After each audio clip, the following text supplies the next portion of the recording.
connecting security solutions with security leaders. Security you should know starts now. Welcome to Security You Should Know. Today, we're talking with ThreatLocker and what they're doing in web controls. Now, the problem they're addressing here is users going to unauthorized sites. Doesn't matter if it's phishing or they're just curious. We want to know how to solve this. And helping us get answers to this is TC Nijakowski, former CISO over at Nextdoor and Thumbtack, as well as Sasha Pereira, CISO at Wash. TC, I'm going to start with you. Why are we still struggling with controlling access to these unauthorized sites? I think one of the challenges is that a lot of the attacks, if you think about phishing, right, or if you think about, data loss prevention or malicious websites, it's coming through the users, through the employees' browsers. And I think the idea is if we can make their browsing safe, we can avoid where these attackers are trying to meet their victims. Sasha, I'm going to turn this to you. Why are we still struggling with controlling this access? The biggest one for me is part of what TC just said as well, is all phishing emails that don't have active payloads in them need a browser. They effectively need you to click on a link, which translates into a browser. And that's where the problems start, is that link that they click on. And if you look at it, 75% of ransomware that is emailed, a majority of that 75% is links that people click and put in credentials. So again, it comes down to the browser, like where are people putting credentials into a browser?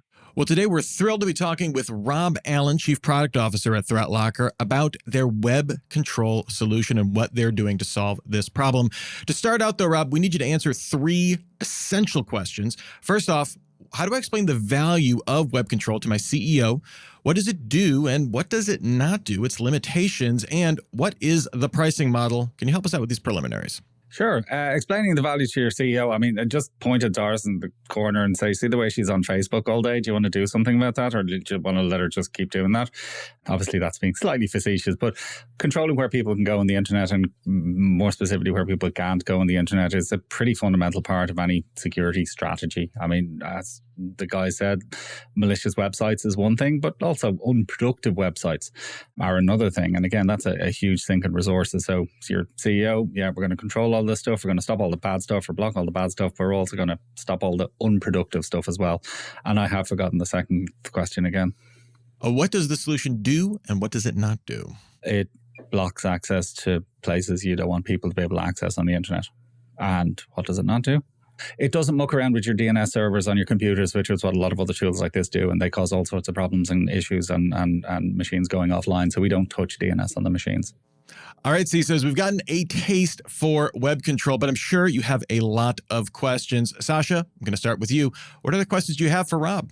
So I have a lot of tools in place to sort of help prevent things, right? Ranging from Umbrella, used to be called OpenDNS, right? Preventing and trying to find those threats. How does ThreatLocker stay ahead of the game in terms of finding those zero-day vulnerabilities? Well, there's a couple of ways. Obviously, we get information from a lot of different sources. We also have our own insights data, so we can basically see where people pretty much everywhere are going on the internet, etc. One of the cool things you can actually do with this, I have constant discussions with our CEO, Danny, and he doesn't think this is a cool thing you can do with it, but I very much do, which is we can actually set up a default deny policy for web control. So we can say, I want people to be able to go to these locations. I want them to go to business tools. I want them to go to social media. I want them to go to X, Y, and Z websites. If it doesn't match any of those categories, block it. So that basically stops everything that you haven't explicitly allowed. So that is one way you can use it. You can use it obviously just to block specifically stuff that you don't want, but you can also block by default, which is pretty cool because it basically just takes away all of the doubt. If it's not on the list, if it's not explicitly allowed, it's going to get denied. Now, again, it's not a core function. It's just something pretty cool you can actually do with it as well.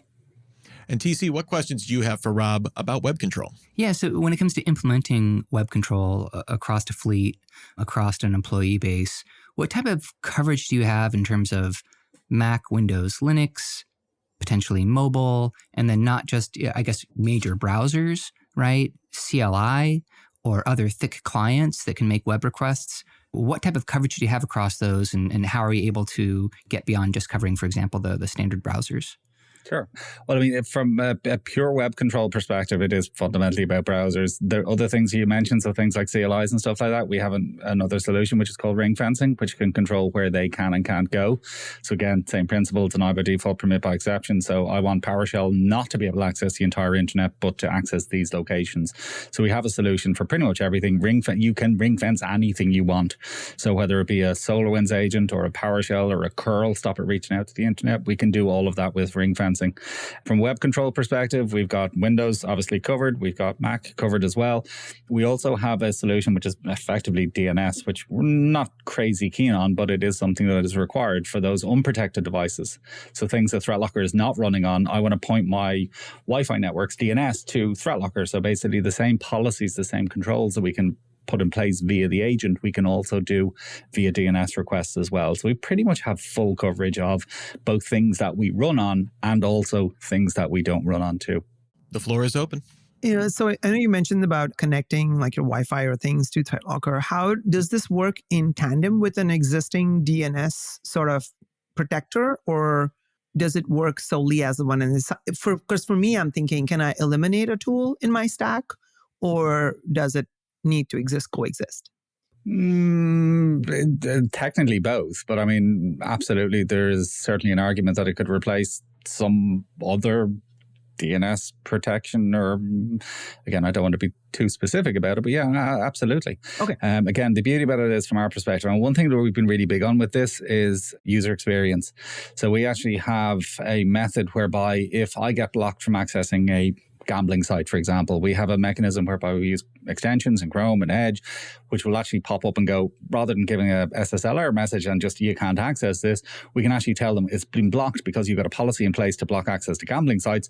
If you'd like to request this, you can. So they can actually request exceptions to the block for specific reasons. So I'd like to gambles, send that request off, administrator approves it. Within 60 seconds, the user is able to access their gambling website. So the user experience is really important as part of this. It's not just it gets blocked and users get frustrated. It gets blocked, they get a reason why it's got blocked, and they have the ability to request an exception to the block as well, which is pretty cool.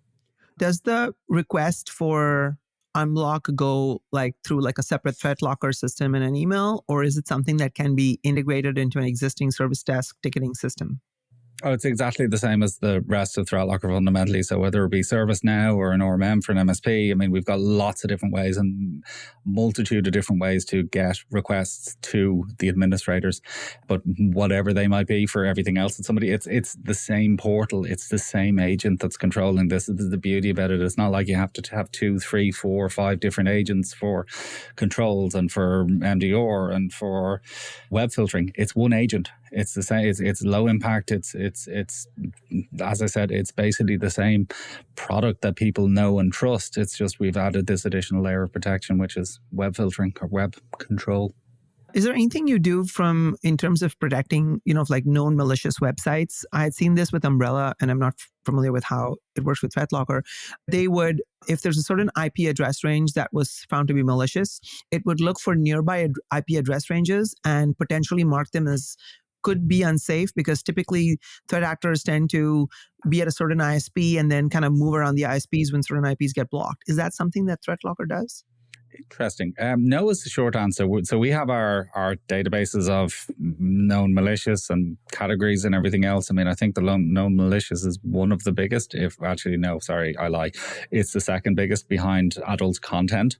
Now, obviously, they're updated pretty constantly. But as I said to you before, we could equally just do a block all unknown websites if needs be. So you don't need to worry about blocking specific malicious websites if you're blocking all websites that aren't explicitly allowed by default.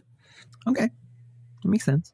You have a question around when it comes to these targeted phishing attacks or business email compromise. The website or the domain itself might be explicitly allowed, right? Like it's a Google Forms website, or it's hosted on Salesforce, or it's hosted on AWS. And so that domain might be allowed, but there's essentially an attacker is using that to capture the victim's, the target's information.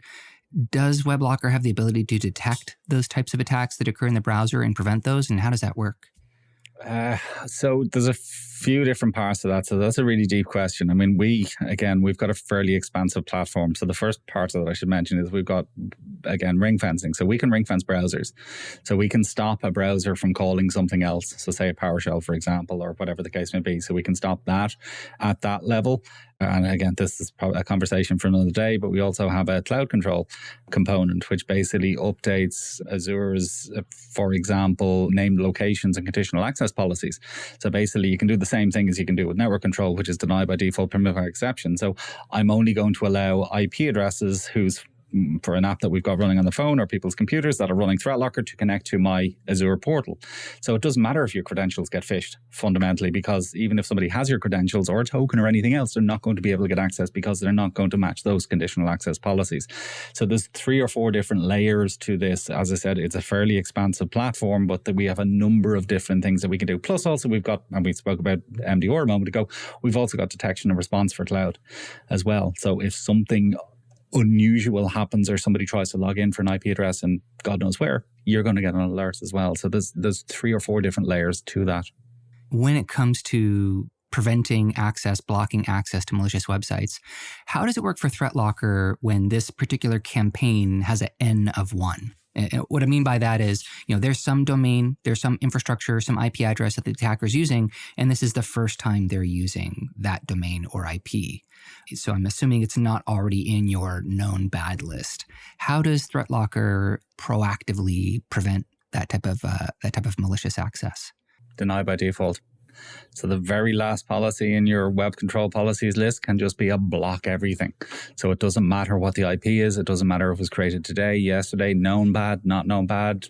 It really doesn't make any difference. And it's the beauty of deny by default in everything that we do, whether it be application control or what stuff can do or network control or everything else.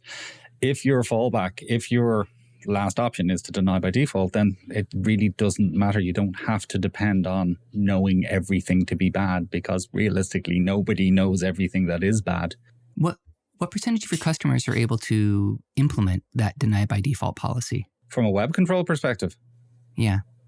But again, most people don't do that many different things on the internet on an average day. I mean, realistically, if you think about how many different websites, well, and again, I could be talking to 2 internet addicts here, so I don't know. But you don't look like internet addicts. But I mean, realistically, I know in my own circumstance, I mean, there's probably about 10 or 15 different websites I'd access on a given day. In fact, there's probably 10 or 15 different websites I'd access in a given week or a given month, because I don't actually tend to do that much out of the ordinary or that different. You know what I mean? I've got my bleeping computers and I got Squadcast and 5 or 10 other different things. So most users are quite similar to that. Now, as I said, there's always going to be exceptions. You know what I mean? There's always going to be the exception to that rule, which is somebody who literally spends all day on a million different websites. But that is very much the exception rather than the rule. Most users just do the same things with their computers in the same way every single day.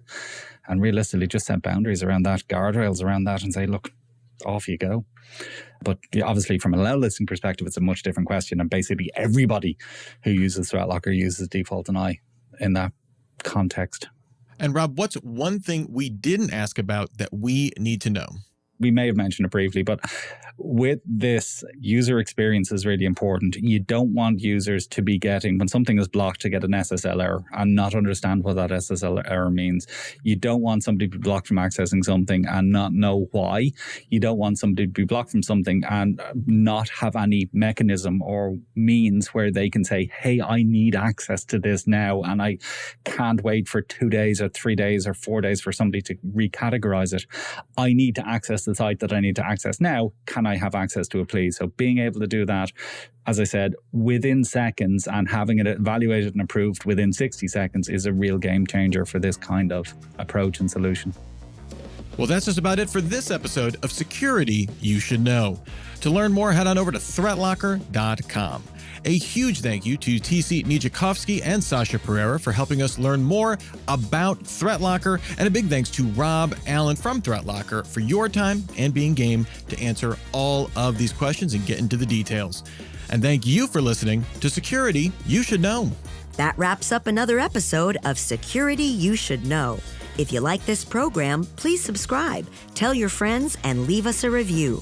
All companies showcased on this program are sponsors of CISO Series. If your company would like to be spotlighted and interviewed by our security leaders, go to our contact page on CISOseries.com or just email us at info@CISOseries.com. Thank you for listening to Security You Should Know, connecting security solutions with security leaders.